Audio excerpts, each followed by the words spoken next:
Comrades,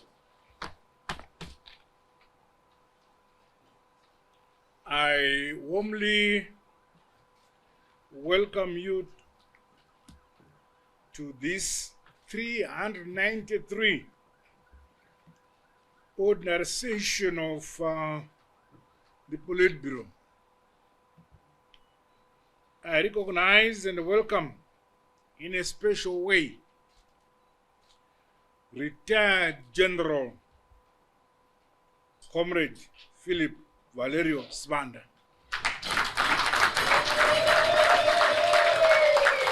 Can you stand up? Where are you? Stand up. We are there, boy. Okay, take your seat. This young man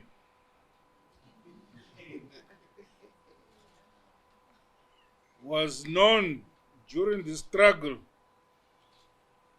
as Rtd Gen Sibanda. I'm the struggle.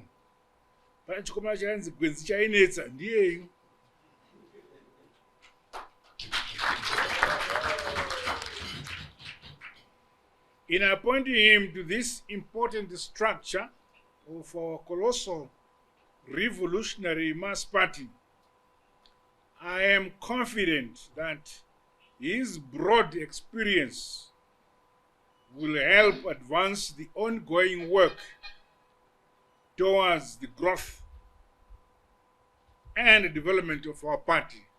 Again, I say to you, my brother, you're welcome.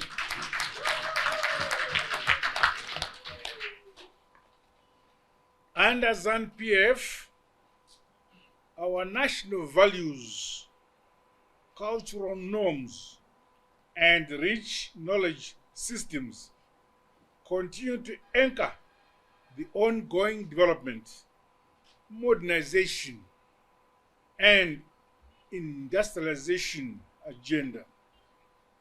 In this regard, this session takes place as we conclude our Cultural Month commemorations. The period saw us celebrate our way of life as an independent African people. Through various events across provinces, our diverse, rich cultures were shared and transmitted to our people, particularly to the youth.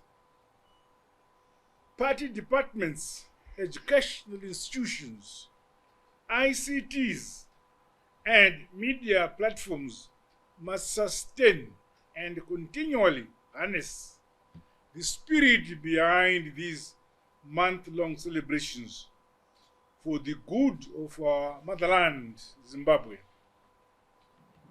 On our part as national leaders, I exhort us to always reaffirm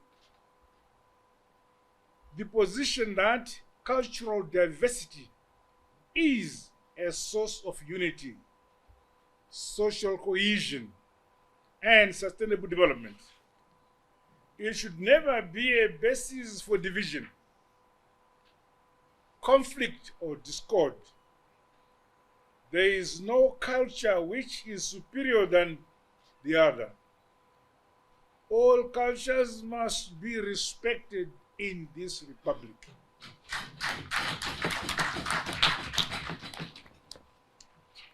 I commend Bulawayo Province, the Ministry of Sport, Arts and Recreation, as well as other stakeholders, for successfully hosting this year's edition of the Culture Month celebrations. Congratulations.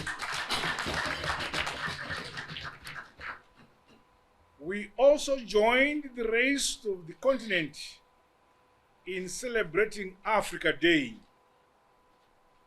This annual event is a reminder to the nation that we should do our part to consolidate the gains emanating from the independence and freedom of the African continent against colonialism.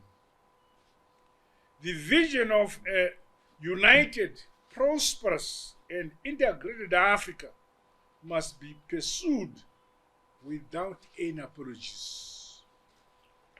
My dear comrades, as we approach the half-year mark and our next quarterly constitutional meetings, scheduled for next month, chairpersons of standing committees of the Central Committee are called upon to adequately prepare the requisite reports.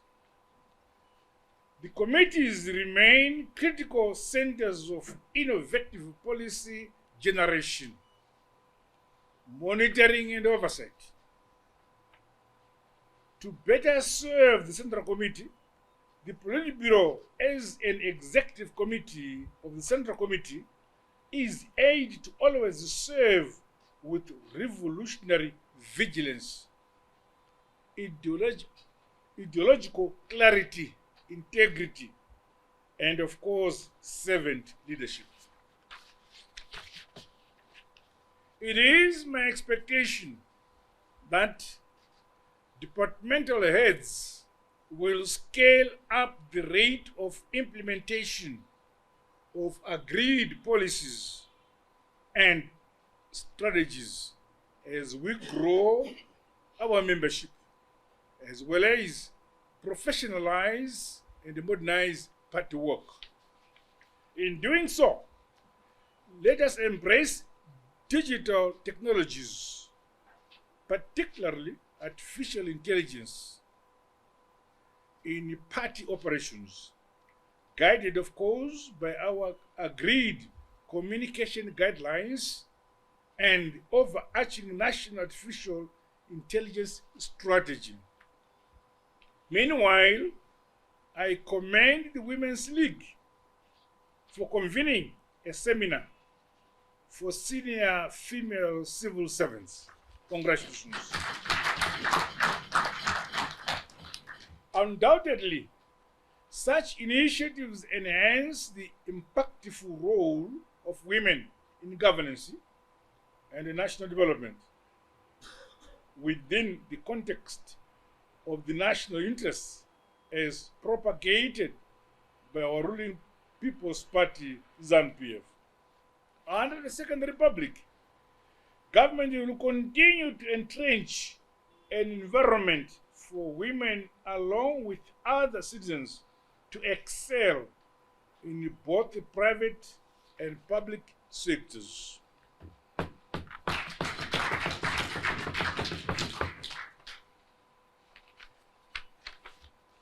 In keeping with critical aspects of gender mainstreaming, I appointed Zimbabwe's first Chief Justice, a female.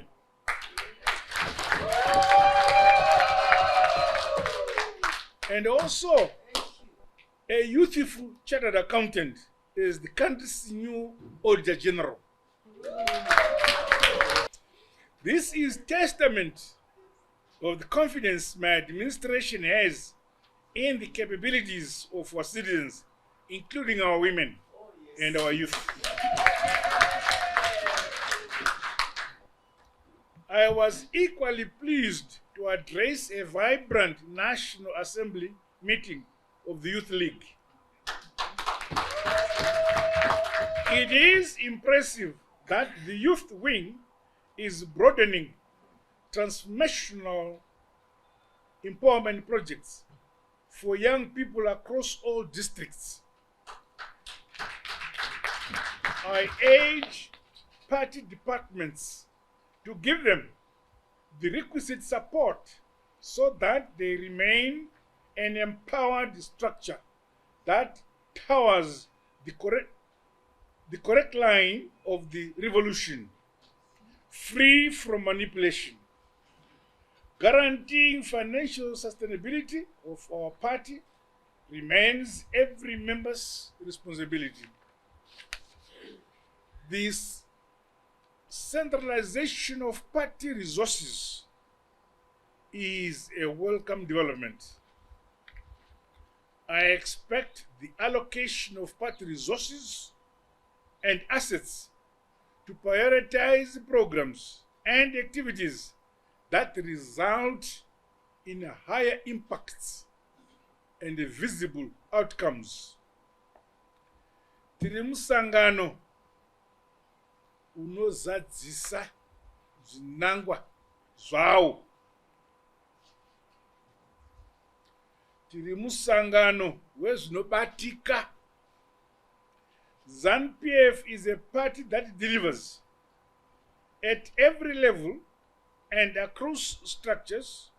We must always pursue results which are in sync with our decisions, our resolutions, and our policies. I want to commend Masvingo province for reclaiming Ward 9 of Rtd Rural District Council. Congratulations.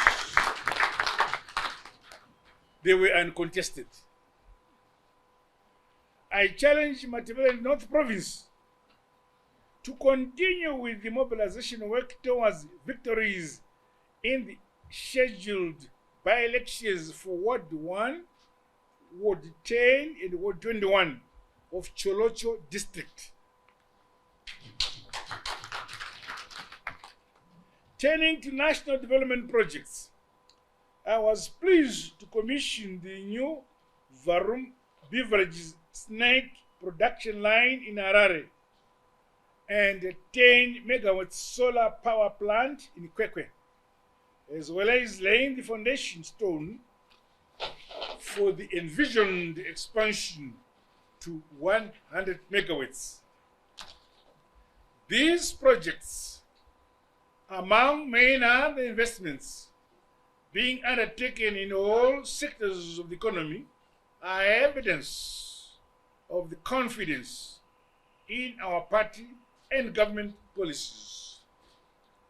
I want to encourage our citizens to always recognize and celebrate projects or investments undertaken in any part of the country, as this benefits all of us as a nation. Development is a journey, community by community, sector by sector. We shall continue building our country as a united people, step by step, brick by brick, and stone upon stone.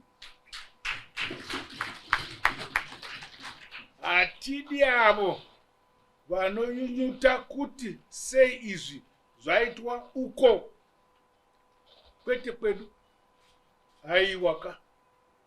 Tiri munyika imwe chete, budiriro iri kuitika kwese kwese munyika medu, hapana dunhu richasiiwa.